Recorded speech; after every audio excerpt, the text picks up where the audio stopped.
Nasabat po sa Mandaue City, Cebu ang nasa 36 na container van ng smuggled na sigarilyo. Ang mga ipinuslit na kontrabando nagkakahalaga ng mahigit 3 bilyong piso at mula umano sa China.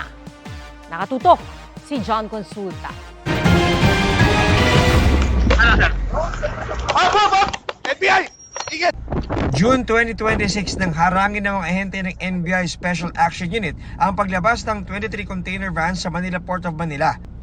Laman nito ang 1.7 bilyong pisong halaga ng assorted na smuggled na sigarilyo. Pagkalipas ng mahigit 2 linggong follow-up operation, bumagsak sa kamay ng NBI SAO ang karagdagang 36 na container van na nasa isang private port sa Mandaue City sa Cebu. Lahat naglalaman ng imported na smuggled na sigarilyo. Ayon sa NBI, idiniklarang naglalaman ng consumer goods tulad ng pagkain at damit itong 36 container vans na nasabat sa Mandaue City, Cebu. Pero ayon sa BIR, tinatayang mahigit 10 bilyong piso ang lugi ng gobyerno sa excise tax pa lamang dahil nga sa itinangkang ipuslit na smuggled na sigarilyo nito sa ating bansa.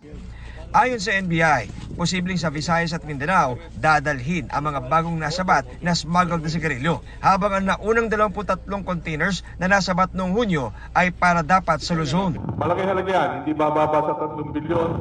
Ito ay galing sa manufacture dito sa China at ito ay nahuli sa iba't ibang bahagi ng city ng Mandaue. Ating hahabulin at yung may kinalaman dito ay we have a follow-up operation upang papanagutin natin sa violation ng anti-agricultural smuggling at Republic Act 1063 ng ito yung Custom Modernization Act at the National Internal Revenue Code of 1992.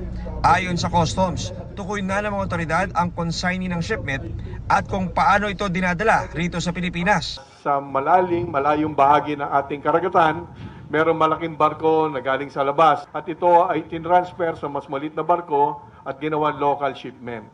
Kaya ito ay hindi dumaan sa ating international ports. Napakahigpit ngayon ng Bureau of Customs sa ating mga international ports. John Consulta, nakatutok, 24 oras.